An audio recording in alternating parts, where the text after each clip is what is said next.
Okay, so 8, 5, and 6 are introducing us to the concept of vectors. Vectors are directed, you don't have to write this, it's on the next slide.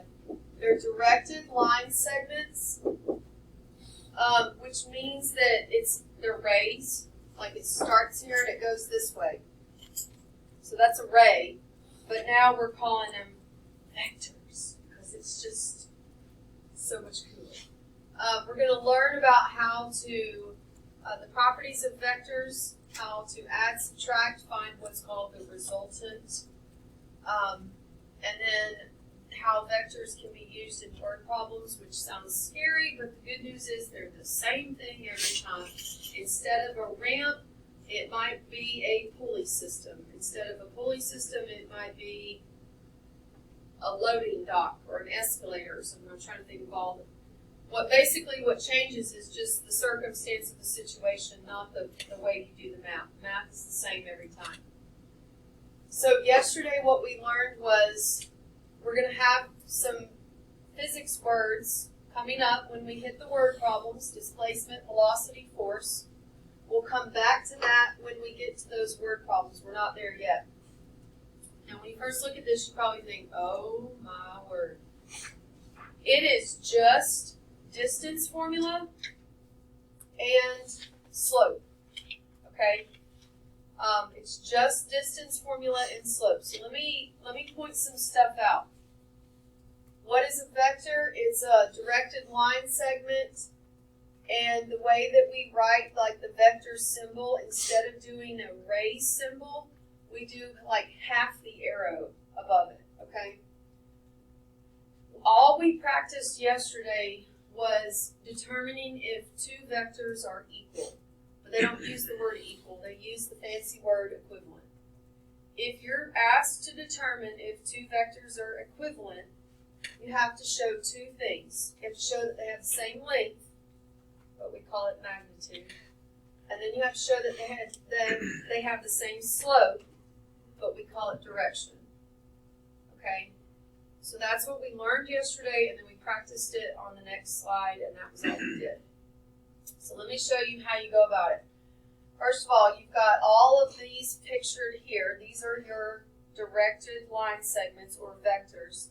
Notice they're named next to them. This is vector U, vector OR, vector W. Okay? Order matters on a vector. If they say start at O and go through R, then that means that you would start at O and you'd go through R, if that makes sense. The first thing we did was we found the length of all of the vectors by simply using the distance formula, okay? We just did the distance formula. Everybody should know that. We plugged it in here. We talked about how you can type this in your calculator. Just don't enter the gigantic square root, though, because a lot of times it's not pretty and you're going to get a decimal.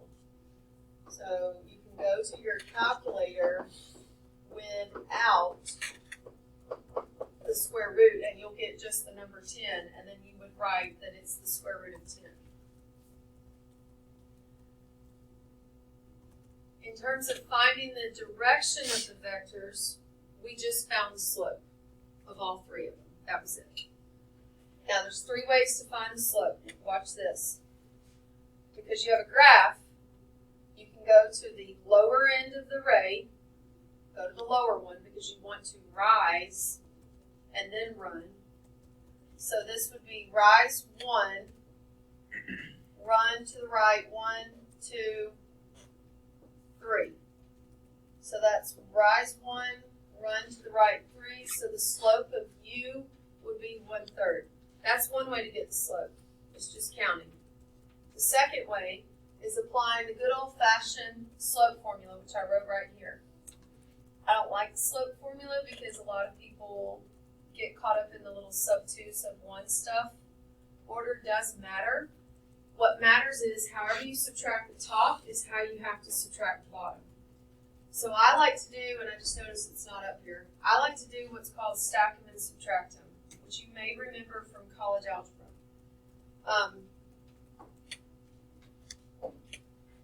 So I'll go right here. So stack them and subtract them. I like stack them and subtract them because there's no formula to memorize. I just memorize the little nifty rhyme. And basically, how do you do it? So, like the points for u, where's u? All right, so the points for u are 2, 4, and -1, 3. So you stack them, and then now what you're going to do is subtract them. Just remember, slope is always the y's on top. That part you have to be careful. So you subtract from the y's. So 4 minus 3, which is why I have that there. Then come over here, repeat.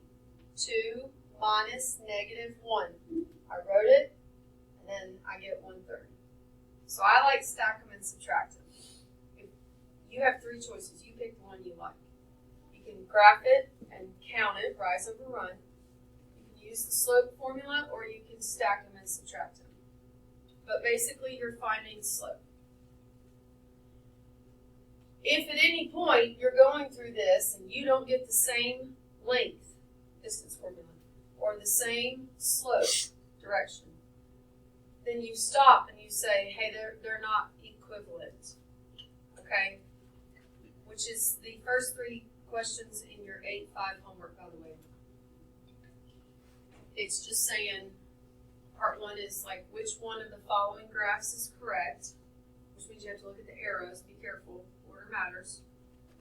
And then it'll say, are they equivalent or not? And then it's multiple choice. Yes, they're equivalent, and they have the same magnitude, and you would enter √10. Or no, they're not equivalent. I don't remember if it says enter the magnitudes or not. I'll give you a second to. So this slide's showing you what equivalent vectors looks like compared to what non-equivalent vectors looks like. Non-equivalent means they could either be going in different directions, or they could be they look like they're going in the same direction, but the arrows are on the opposite ends. And then here they're not the same length.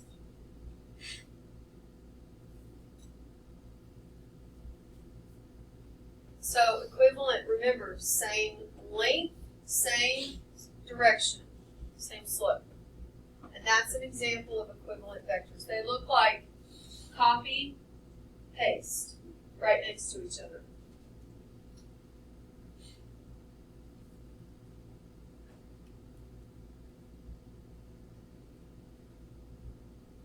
Now go to the next slide and try the practice problems. And that's all we did yesterday. We did those 2 practice problems. It says, consider these points. Determine if the vectors are equivalent. So you may want to copy the distance formula at the top so you don't have to flip back and forth.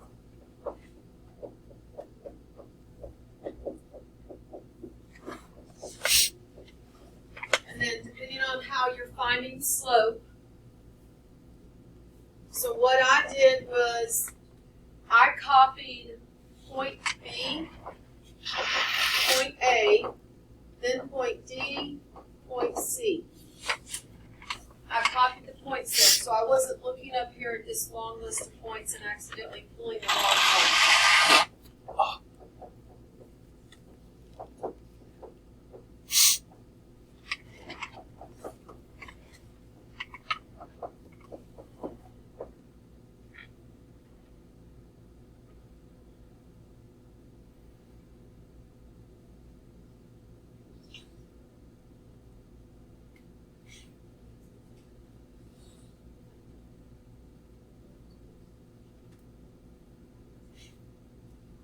So you're going to find the distance, the length of BA and DC. Do the distance formula.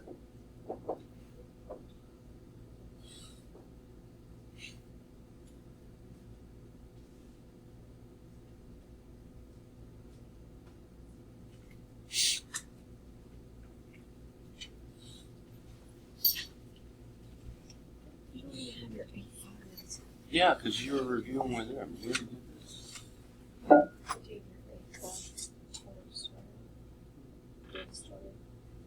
I looked at it.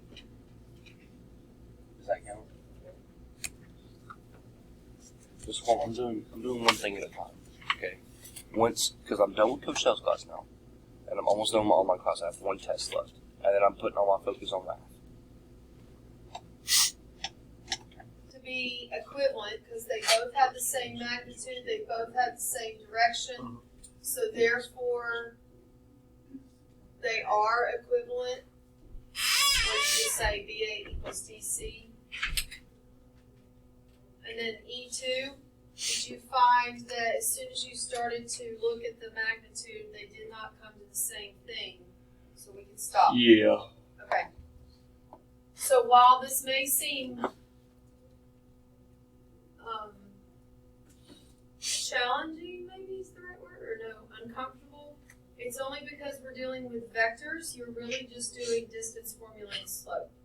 So you're going to have to learn the terminology, but you'll also have your cheat sheet, so you could put it on the cheat sheet so you don't forget. What does magnitude mean? What does direction mean? Nah. Okay.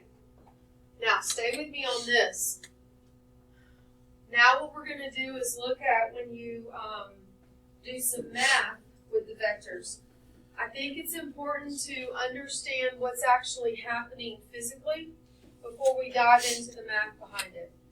Because this is where law of sines and cosines is going to start coming in, okay? Which everybody did well on. The idea, do y'all remember what a parallelogram is? So if you have a Stupid stuff. if you have a rectangle and you push it, right? That's a parallelogram. So imagine a rectangle, but then it gets tilted. So everything that was opposite sides parallel, opposite sides equal, all that is still there, it's just now it's slanted, okay? The reason I'm saying think of a parallelogram is because what's going to happen is we're getting to where we're going to have two vectors. One is going horizontal, I think. One's going vertical, which means they always make what kind of angle when they're strictly horizontal or vertical? What kind of angles here? Anybody knows? A 90-degree angle. So if it's strictly horizontal and strictly vertical, it is safe to say it's actually a right triangle. You can see where this is going, which means Pythagorean theorem will come in. Trig is going to come in. Prink out. If it's slanted, now this one's horizontal, but this vector here is slanted. No longer a right triangle. Can't do Pythagorean theorem. Enter law of sines, law of cosines. Remember we learned law of sines and cosines for when it's called oblique triangles, which means where it's not a right triangle. Vector addition.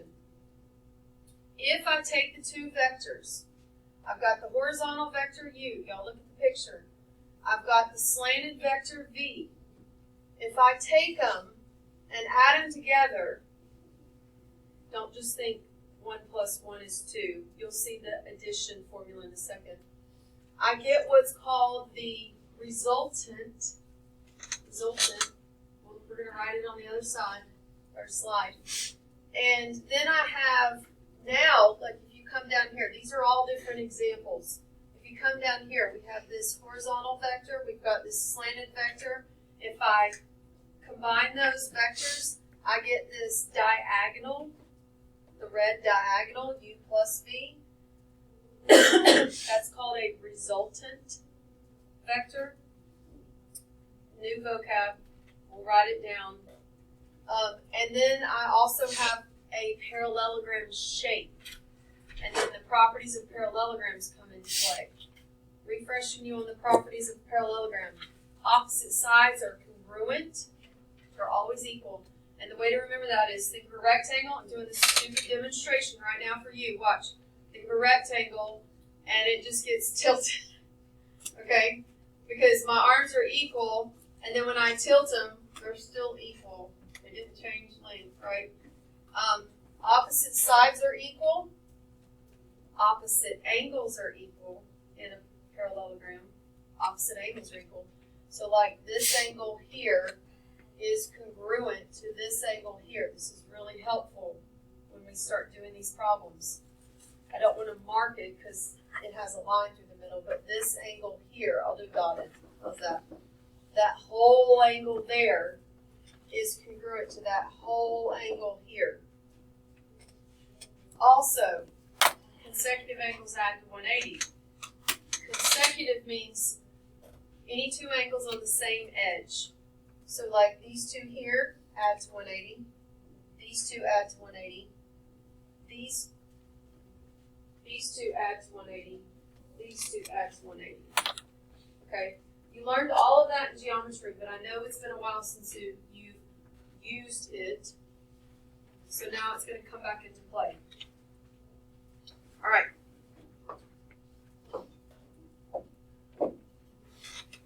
Let's highlight some stuff. First of all, actually, let me just bring that up and I'll just erase. Let me highlight all of this. All right. If you would, go to the top and highlight what I have highlighted. Let's take good notes. You sound like Coach Shaw. Do what? Let's take good notes. We did get voted the same thing once again. 1 year we got voted the same thing. It was most likely to get distracted. That's all right. Mr. Svoboda has said I am absolutely undiagnosed ADD. Like, Oh, yeah. thanks. I have two. It's bad. Doesn't help when you have kids because now I have two pieces of my heart running outside of my body at all times, and one of them is Murphy. Yeah. So that doesn't help. I feel like I'm constantly like on edge. What's he about to do? He fell at the jump park over the weekend and busted his head, and I thought we were going to have to go to the hospital.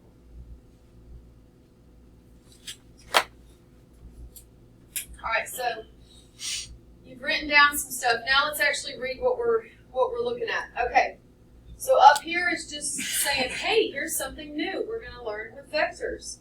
We've learned how to determine if they're equivalent. Now we're going to look at the math behind them. The combined effect of two vectors has a vocab word, and it's called the resultant. That's going to be something you just mark down, and you're just going to have to say, okay, resultant is that where I've got a horizontal vector, and I've got a vertical vector of some type, usually slanted in this case, and the resultant is the vector coming out of the middle, splitting right through the middle, okay? And you should start to see where you can draw a parallelogram. This is coming down the pipes. Like you would finish this by drawing across the top and drawing that slant, and you would have a parallelogram. That's coming down the pipes. All right.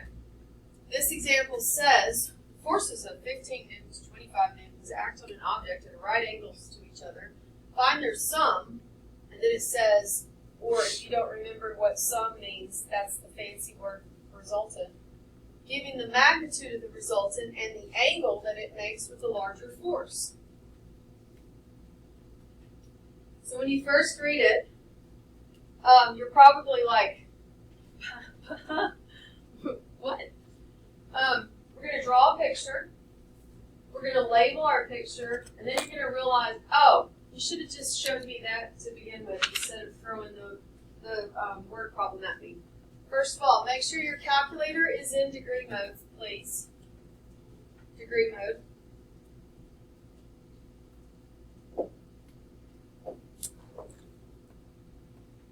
It says we have force 1 at 15 newtons.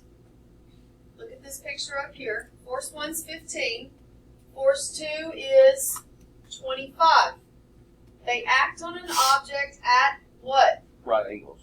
Which means I need to draw a Triangle. right triangle. So the picture that you draw comes from that first sentence.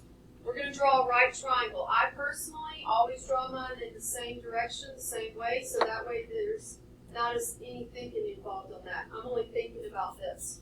I've got a vertical and I've got a horizontal. And they're going in opposite directions. Now I'm going to label, it doesn't matter which one's which, because they didn't tell us which one was which, so it doesn't matter. One is 15, one is 25. At a right angle. Find their sum. That picture should come to mind. Or resultant. So I have a resultant. We'll change colors so it doesn't start looking busy. They have a resultant.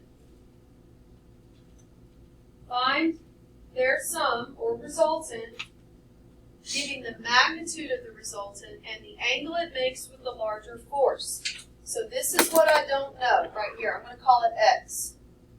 This is the resultant that I don't know.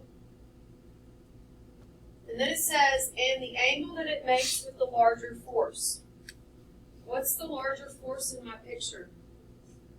The one with the biggest numbers. So which one would that be? 25. The angle it makes with the larger force. Meaning, I don't know the angle, so we're going to use theta. I would put theta right here, because that is the resultant and the larger force angle. You see that? Now, I've filled my picture in. I like to work with a rectangle or a parallelogram. So I'm going to finish my picture. Because this was a right triangle, that means that I'm filling it in as a rectangle. Here's what's the beautiful thing about rectangles and parallelograms. If you know half, you know the whole. Because all of this over here is the same as over here. So I'm going to copy, this was 15 here, so then this is 15 here.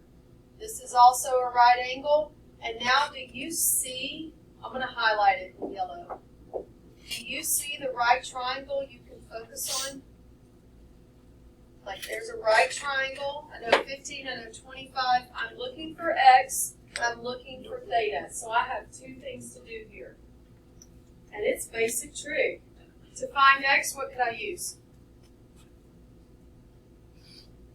Pythagorean theorem. You don't have to. You could use sine, cosine, tangent if you wanted to.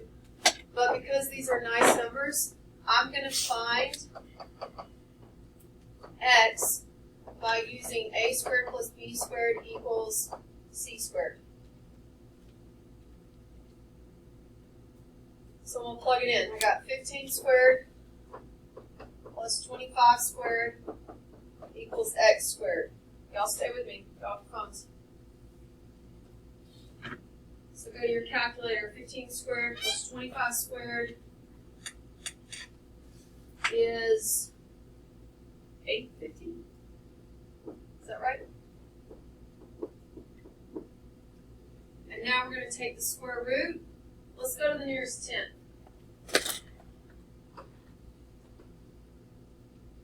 What do you get? 0.2. I don't know why I wrote 1. 0.2? Yes. Okay, then I was wrong. I'm going to put squiggly. I'm going to put X. So, let's label, instead of just leaving it like that, let's label what this is so that you can start to see these vocab words and know, like, when I see a question that says find the resultant's magnitude, if it's a right triangle, I'm just doing Pythagorean theorem. So we're going to say resultant, I hate saying that word, resultant's magnitude. That is what you just found. You just found the length of it. The length of the magnitude. The length of the diagonal in your rectangle. The next part said find the angle that it makes. Focus on that right triangle. We're just doing inverse trig. You need theta to be your only variable, which means we have to use opposite and adjacent. So what trig function is that? What'd you say? Tan. So we're going to do tan theta. Y'all stay with me. Opposite over adjacent.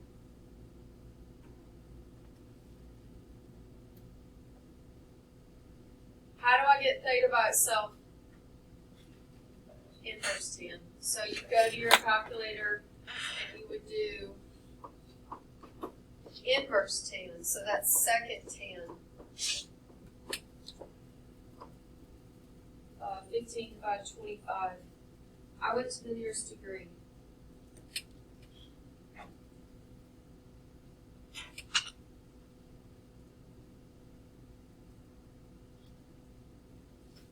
Did you get 31?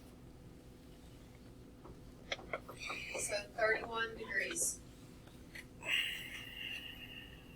Remember, how did I know to put theta here? Because it says with the larger force, okay?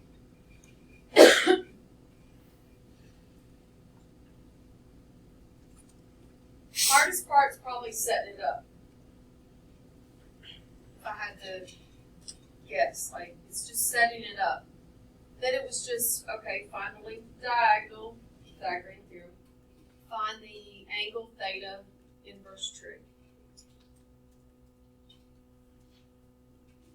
All right, let's do the next one.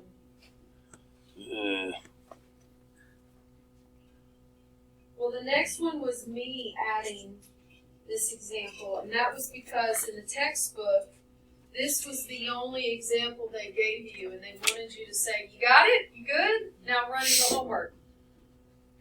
This was what type of picture, though? Right angle. Right angle, so a right triangle, so a rectangle. They're not all like that. Sometimes they're slanted, they're oblique, which means you can't use Pythagorean or regular trig. You have to use, what did we learn in the beginning? 8, 1, and 2. Law of sines and cosines. You use those to find lengths of sides or angles when it's an oblique triangle. So let's do the next example. Actually, so right here, let's do this. I want you to take your pen, pencil, highlighter, whatever, and I want you to make a note that this problem was when it's a right triangle. This problem was when it's a right triangle. The next problem is when it is what's called oblique, or if you need to, you can just write not a right triangle, because they're different.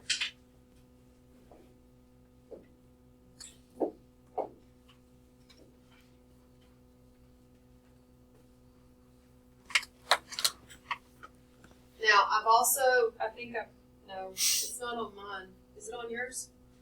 The law of cosines formula? Did I put it on yours? No? Oh. Not a right triangle problem.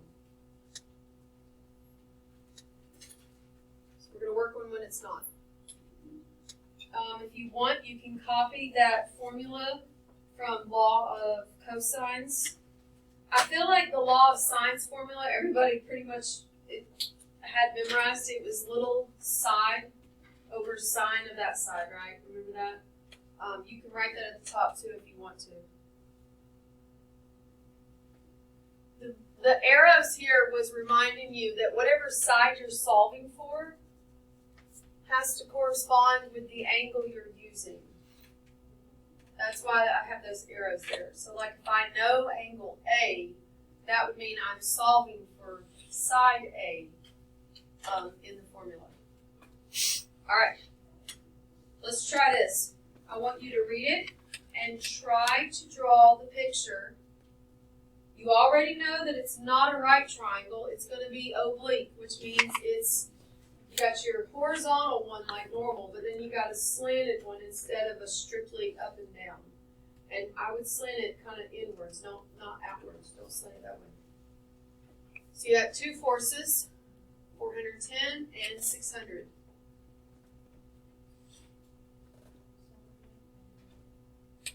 Banded? Yeah. The angle between the forces is 47.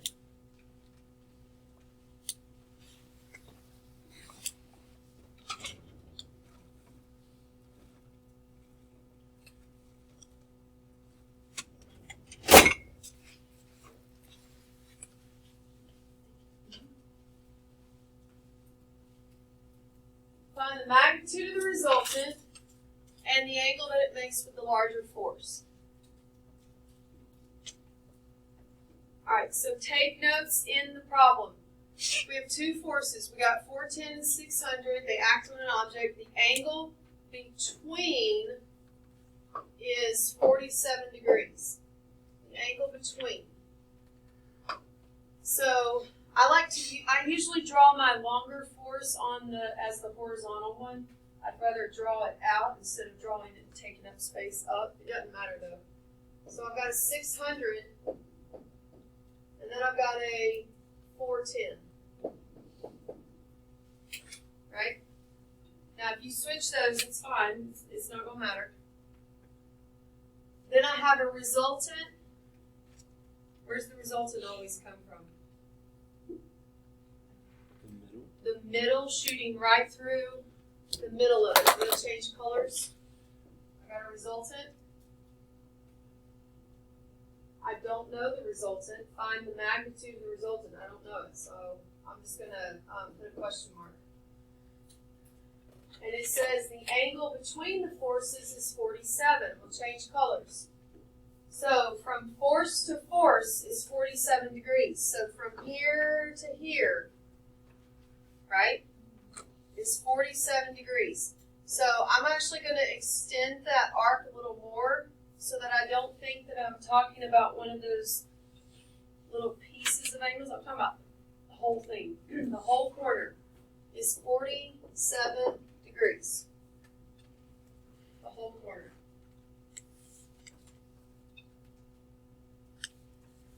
All right. Find the magnitude of the resultant and the angle it makes with the larger force. This is also why I put the larger force on the bottom, because then the angle usually, if they want the larger force, it's down here. Now, if they had said, find the angle it makes with the smaller force, then my theta would go there. Okay? Before you start trying to do the problem, you need to finish the picture. Are we doing a rectangle or a parallelogram? Parallelogram. Finish the picture.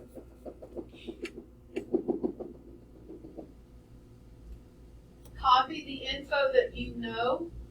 So like that's 410, so this is 410.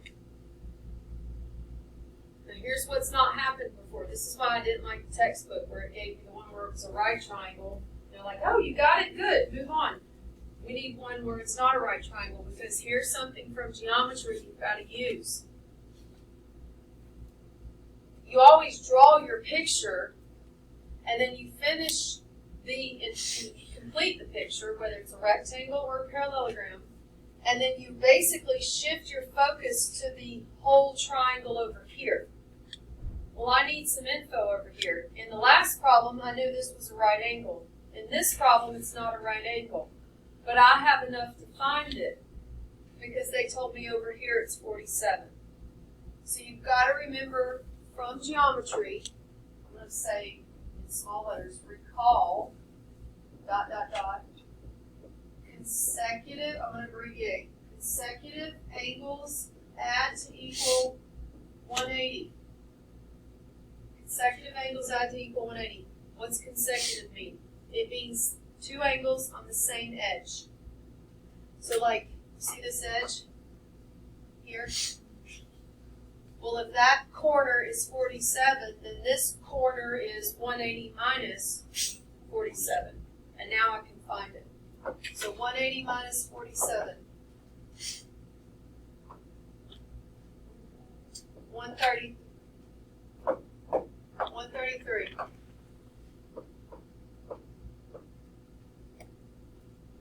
So if you need to make note to yourself how you got that 133, maybe where you wrote this, you could say 180 minus 47 is 133. That's how we got that angle.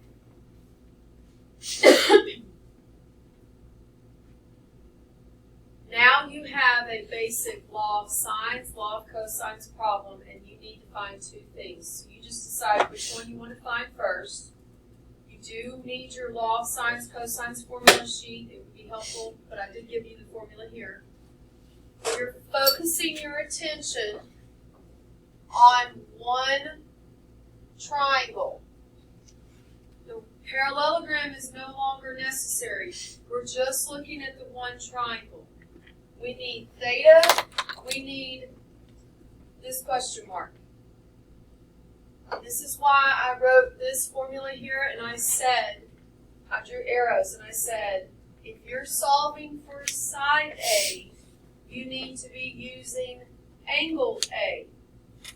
If I'm solving for the resultant, I need the angle opposite of it, which is why I was saying, that's how you kind of set it up to know, okay, I'm going to use that formula, which means I'm using angle 133. These have to go together in that formula. All right, so let's do it. Make a note. We're going to do law of cosines.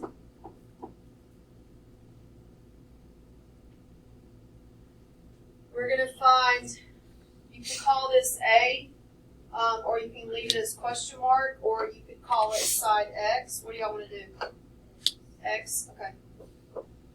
So I'm going to find X. Don't forget it's squared, right? Don't forget. Equals. Remember how to do the formula. It's the two sides. So 600 squared plus 410 squared minus 2, 600, 410. Oh my word, I'm running out of room. That's going to drive me nuts. I drew my picture too big.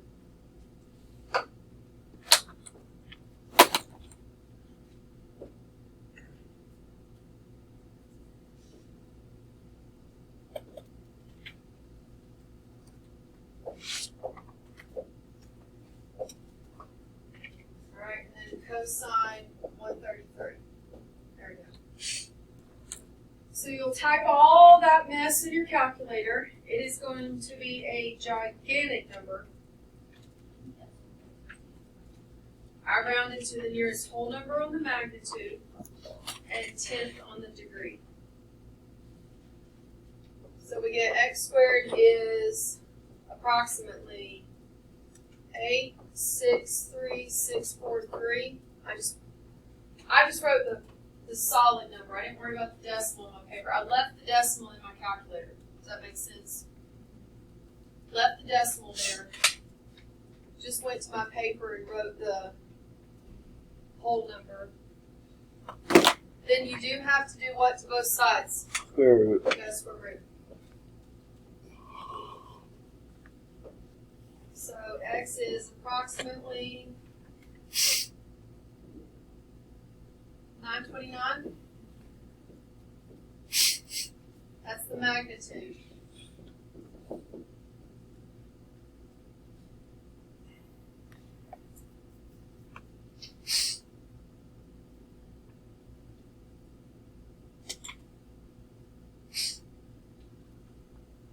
Now I need theta.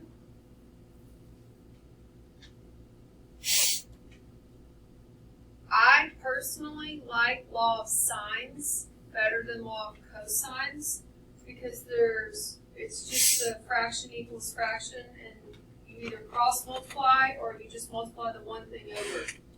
So what I did to find theta was I redrew that triangle by itself so I could kind of see what I'm working with.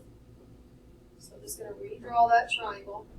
I got 133, 410, 600, and we just found 929.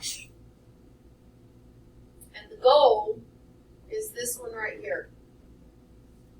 Can't hardly see, I wrote it too small. But that's a theta. Remember in law of sines, you find your anchor fraction. Remember that? This is a good review for the test. You find your anchor fraction.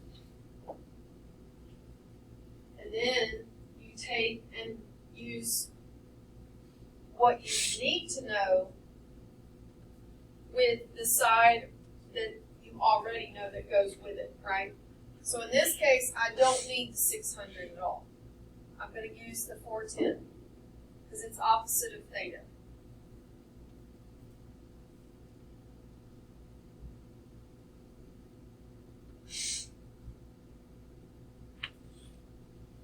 All right, set it up. Law of sines.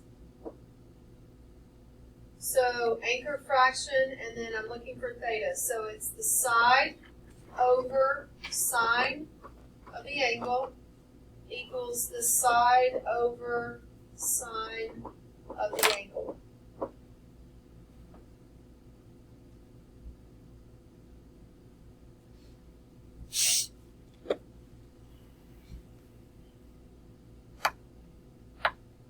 Cross multiply the sine theta to the right. Y'all remember this?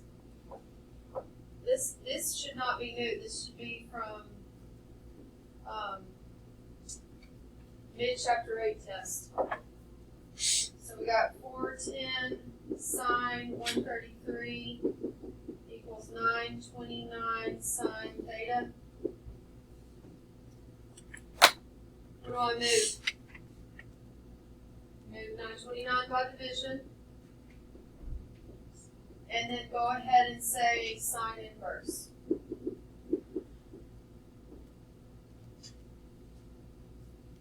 I went to the nearest 10.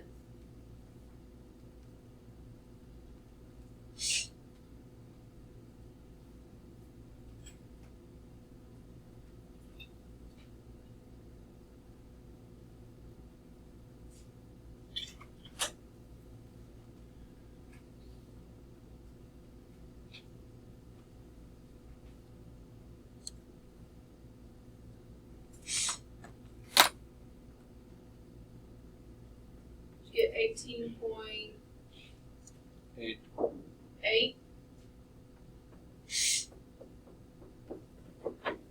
degrees. So you can see where, like, I thought you needed to practice that one. The textbook only left you with the right triangle one. I thought you needed to practice one where it's a parallelogram.